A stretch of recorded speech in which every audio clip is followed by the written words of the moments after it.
Good morning, good afternoon, and good evening, everybody. Thank you for tuning into another Supatease video. And in case you forgot, patch 11.1.7 is just around the corner. It's coming out on June 17th, and there's some very important details that you're going to want to know about as far as content, items, power, and really cool mounts that I didn't know were actually going to be available until finding out recently, and made me want to make this video to share that information to you and relay it to you so that you're able to exploit the available content to the best of your ability. And as always, if you want to make sure that you're staying up to date with news related to World of Warcraft, then make sure to smash that subscribe button. Your support is greatly appreciated. Now, the first order of business is to talk about a new item that is coming in patch 11.1.7. It's going to be the most powerful item as far as item level is concerned, and in PvP, item level can be very desirable. So this is going to be called the Durable Information Securing Container, or DISC for short, and it is going to be a belt effect that looks like it comes with main stat, stamina, a socket which you can customize with different effects. It's very similar to the Xerxes Circlet, but it will upgrade to item level 700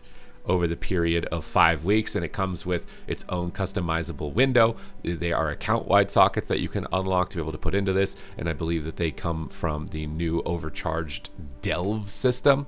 Now, do note that if it's like Xerxes Circlet, this item might be incredibly weak upon release, and then when everyone complains about how weak it is, they're going to giga buff it, and it could be really overpowered. And it depends on how quickly they're able to catch those changes in regards to PvP as to whether or not how abusive really you could use this as far as power gains in a PvP environment, because 700 item level is quite substantially higher than any other previously existing ability, and depending on how they tune the individual stats, could really determine a lot. But going through this article and having read through it, they basically feel like these sockets are very undertuned at the moment, which is very similar to how it was for Xerxes Circlet. And for some reason, this seems to be like a pattern where content comes out bugged, broken, or not exactly tuned, and then everyone freaks out about it, and then they quickly jump on like a day or two after the fact and then dial it in. So you really want to be aware of this, that although maybe right now it appears weak from the data that they've been able to gather, that when it actually comes out, everyone's going to complain about it if it ends up being that weak, and it could get giga buffed. And then when it gets giga buffed, that's when you're going to really wanting to be jumping onto it. And 700 item level is an item that could even carry on into the next season, right? Like it's a very high item level. But I also wanted to look at some of the effects and see if any of them stand out, because sometimes these effects can be really overpowered in PvP environments to consider. So the first one is Charged Bolts. Your spells and abilities have a chance to turn you into a lightning rod, which will strike random enemies for 227 nature damage every 3 seconds. That seems very weak, again, and there's a lot of pet classes in the game. This is probably going to be completely undesirable. It's just going to hit random targets. Cauterizing Bolts. Your spells and abilities have a chance to turn you into a lightning rod, causing strikes that heal the lowest health-friendly target within 40 yards. Again, just a little bit of extra random proc healing. I doubt that this is going to be any major implication, again, unless we have to pay attention, because these could get buffed, and if any changes like that happen, you can always trust on me to be relaying that information to you here on this channel. If this gets buffed, it could be substantial, but as it stands right now, I would agree, even in a PvP environment like they have on this article, that this is not going to be that strong. Critical Chain. Your spells and abilities have a chance to trigger a critical overload, which increases your critical strike by 22 every 2 seconds for 20 seconds. Again, for PvP, not really going to be super desirable. Critical strike in general is just not that great. Spark Burst. Your abilities have a chance to trigger a Spark Burst, granting you 120 haste for 20 seconds. Now, this is definitely looking like the most desirable one so far. Haste is a really desirable stat, especially to casters. If you have spammable CC, just being able to get access to any amount of extra haste to reduce your cast times and reduce your global cooldowns ends up being really strong. So I'm keeping my eyes on this one as far as being, a really viable option for the sockets. And here we've got Static Charge. Your spells and abilities have a chance to grant you Static Charge, which will increase your versatility by 220 for 30 seconds. And each of your next spells and abilities will reduce this versatility, though, by 5%.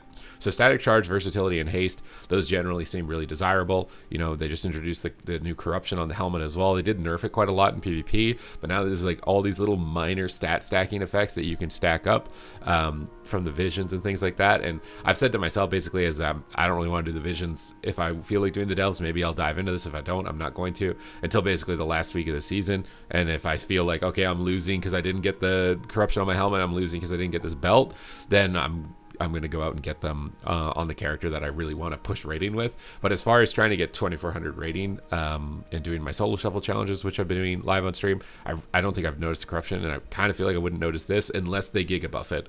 And I feel like that is entirely possible that they do, because in this entire article, and this is about PvE, right? And they always really quick to react on PvE things. I think they're likely going to buff it, because it's just like Xerxes Circlet. We're just seeing that come through again. They think that for healers, which are coming in with different bonuses here as well, Charged Touch, your heals have a chance to spark jumping to the lowest health target within 40 yards, healing them for 1500. That's nice just for some extra emergency healing. It also pairs really nicely with insurance from the set bonus currently available to healers. Energy Shield. When you take damage, you have a chance to gain a Titan Shield energy, preventing up to 3100 damage for 10 seconds. When the shield expires, it'll deal 30% of that damage to enemies. So I keep my eyes on effects like this. If this is something that you can get even as a non-healer, anything that's absorb based, healing based, you know, I've been through multiple patches in this expansion. I understand what mechanics are the most powerful and the most abusive in PvP. This type of mechanic is usually very powerful, but the numbers on it at the moment are very non-consequential. So this is one to keep your eyes on. Because anything that's like this in the past has been really, really powerful, really impactful. But the number right now seems too small. But I would assume this number is also the lowest item level version of the gem or the belt.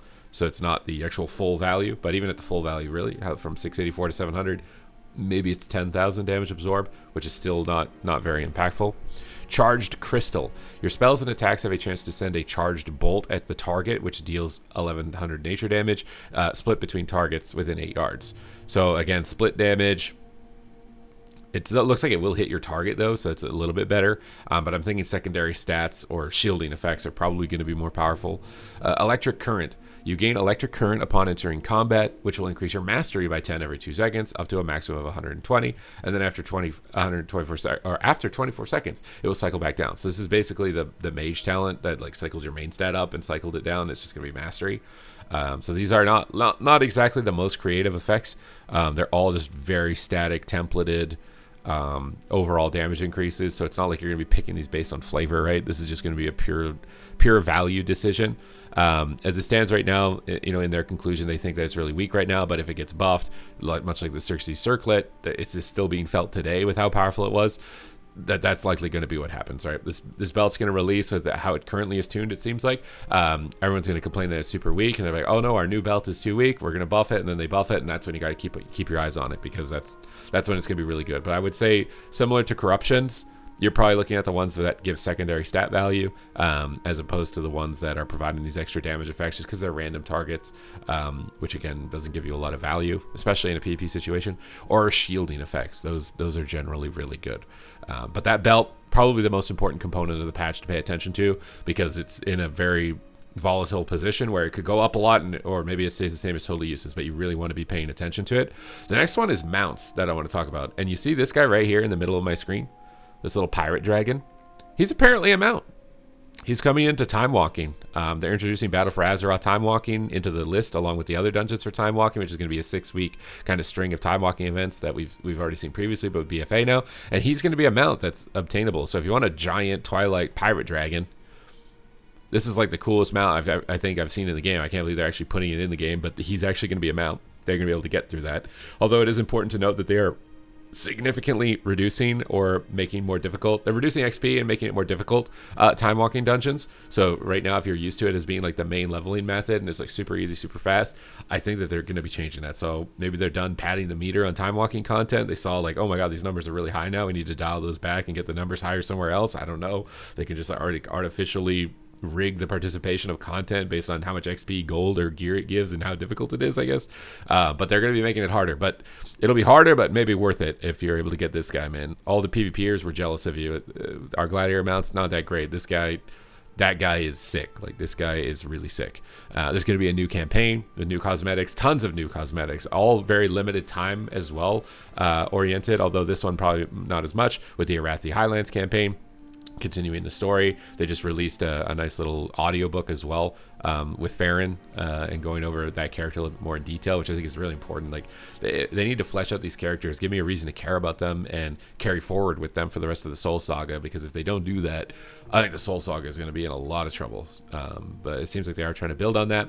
There's going to be lore walking with Lore Walker Cho, which I've covered before as well, which is going to allow you to go basically back in time and experience historical events in World of Warcraft, which is really good if you just forgot what they were and you want to dive into them, or if you were new to the game, in order to check them out. The Overcharged Delves, which again we said the most important component of this is the Titan belt, but there's also a new mount, which is the Overcharged Mech suit, which is basically the Mythic Plus reward, the Gladiator reward equivalent of Mythic Plus for PvE. You'll be able to get it from Delves, and he's got like lightning that wraps around him as well, and they're just trying to make Delves have a little bit more progression to them, as I think a lot of players have pretty much blown through this content now, and it's pretty easily repeatable for them, so they're just upping the level of difficulty here for the remainder of the patch, and incentivizing a little bit more as well with this 700 item level belt. Is PvP going to be getting that type of treatment where we get like the highest item level best in slot piece of gear for a mini patch?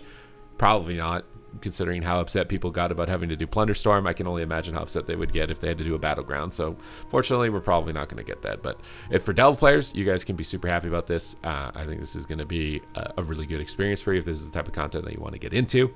This is the patch where the dreaded single button rotation and combat assistant are coming in, but they have been nerfing the single button rotation a lot. I'm going to try and do some challenges on it. So if you want to come in my stream, try and activate one of those challenges, see how high rated I can get with a single button assistant as opposed to that. I think it's going to be fun. For everybody else that's going to have to play along with that, it's going to be very interesting. The combat assistant is nice for learning your rotation. I'll get to see how accurate it is in a PvP situation as well, which is going to be cool. I think especially for classes that are more complicated like Feral Druid, for something that I struggle with personally, I honestly think it should just be reduce the number of attack buttons that it has and things like that. But I am very curious to check it out and see how it performs. And like I said, with the time walking, you're going to be able to get this guy as the mount. This guy is so sick. He's so sick with the pirate hat. And obviously there's going to be extra new mounts as well, as they've been adding in more recent expansions into the time walking loop as well. So keep your eyes on that. There's going to be a lot there. And they're bringing back the classic transmogs that they did for the event previously in season 1 with a recolor, right? So you get the red Paladin Judgment set. Obviously, kind of taking advantage of the FOMO here, because these are going to be limited, and they're going to be retiring into the legacy vault as well. So this is a really important note here for anybody that's stuck around to this point of the video. This is a really important one here at the bottom. Alongside this event, we are also providing a collector's bounty buff, which will aid players in the hunt for legacy loot by increasing drops in legacy content throughout Azeroth. We will share more details when we are closer to its release. Does that mean they're going to make it easier to get the most rare mounts like Ashes of Alar? What's going to be going on with this, right? Aids the player in legacy loot. What does that mean? It's got to be transmogs and mounts, right? Because no one cares about the item level of the old raids. There's a lot of mystery surrounding this one. Could make a lot of people mad if they're going to make getting all of those old mounts easy to get, and then everybody that had them is like, well, now everybody has Ashes of Alar. And I'm curious to see how that one plays out for them. That's why I said this update was a really important one to dive into and get the details of, because something like this, if I didn't go a little bit more into detail researching it, I would have completely missed it. So there's some really cool mounts, limited transmogs obviously to take advantage of. Keep your eyes on the belt, because it's probably likely going to follow the same trend that Xerxes Circlet did and get gigabuffed would be my best anticipation for that one moving forward. But that's it here for today's update. Hope you guys enjoyed it, and I will see you in the next one.